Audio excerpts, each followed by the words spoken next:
40 kilometers from the Norwegian mainland lies Trena. It's a tiny Arctic archipelago with a population of just 449 people, and that number keeps falling. The island of Svalbard is home to about 50 people and 100 sheep. Dutch engineer Thijs de Swart moved here a few years ago to become a farmer. In the past, sheep were everywhere. They grazed the grass and kept the islands from being overrun by weeds. But as some people left and others retired, all the other farmers disappeared too. The communities here are collapsing. The populations have declined very rapidly. It's difficult to live here with kids. It's very difficult to find a job here. You kind of have to create your own job. Trena's mayor, Trond Vegard Sletten, says people are leaving because of lack of services and unreliable transport. Boats and ferries sometimes get cancelled, leaving locals feeling cut off from the world. Vi vil at kommunikasjonene våre skal gå når vi har behov for det. Vi vil nå inn til storbyen når vi har behov for det. Samfunnet er i utvikling, og det å bestå da som et lite samfunn, det er utfordrende når det oppleves utfordrende å reise til og fra. Climate change is making the weather increasingly extreme, often cutting transport links between islands. Weather forecasts are only reliable a day or two ahead. Today, we're lucky. The wind is calmed, allowing Trond Vegard to take us by boat from Svalbard to Trena's main island, Husøya. Located precisely on the Arctic Circle, the Trena archipelago faces the challenges widespread across the region: severe depopulation, fast climate change, poor infrastructure in remote areas, decline of traditional industries, and more. Climate change has driven many fish away from these waters. Trena can no longer depend on fishing like it has for centuries. Så er det jo andre næringer som har tatt seg opp, som delvis kompenserer for, men den store velstand som kunne være blant mange fordi at fiskeri ga god inntekt, den er nok gått mye tilbake. Fish farming is one alternative that's emerged, but salmon cages worry some locals concerned about pollution and coastal views. Small towns across the Arctic face many of the same challenges. A changing climate, shrinking populations, insufficient infrastructure and jobs. Many places, like Trena, are looking for ways to preserve their communities without sacrificing their culture and their environment. Over the last decade, Trena has lost almost 10% of its people. Families leave when children outgrow the local primary school. Some newcomers struggle to fit in and leave quickly. Trena knows it must change to survive. We follow the mayor to an important meeting. Researchers from a European project called Empower Us are sharing their findings after 3 years of work. Maiken Bjørkan from the Nordland Research Institute coordinates the project.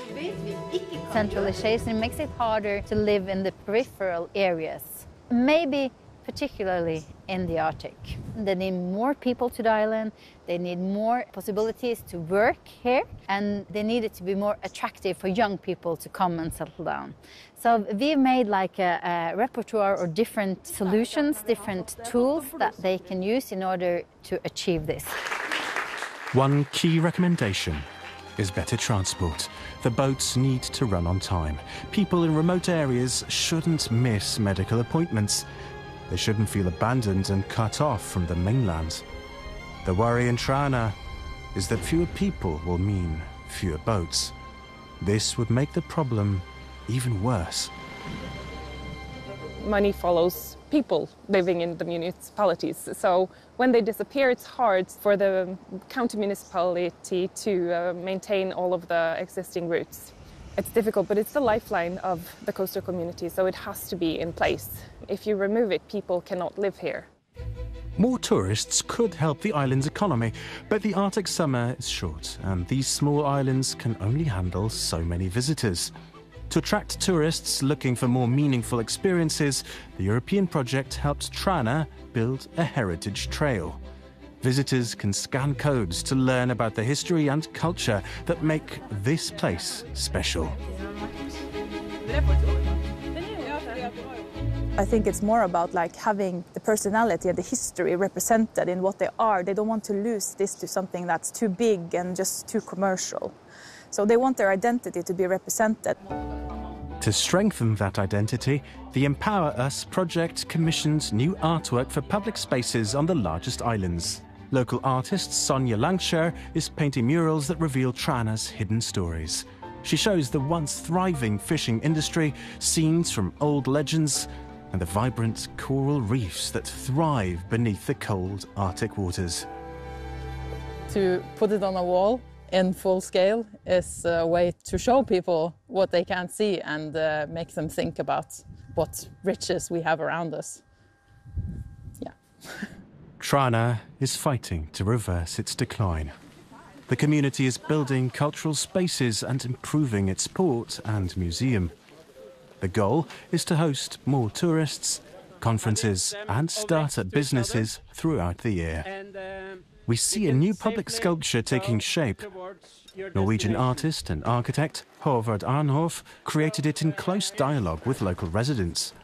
4 waves, flowing through time and space, will greet visitors as they step off the boat onto the main island. The world is very much connected with waves. It's like that's energy.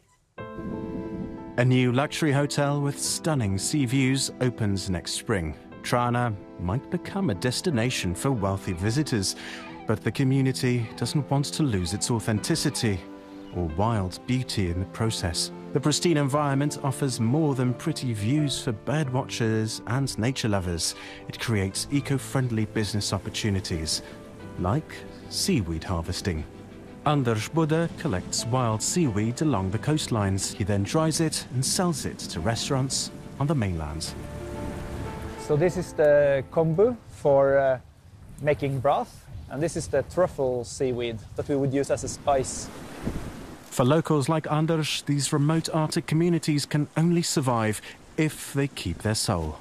The unique identity that has kept people living on these islands for thousands of years.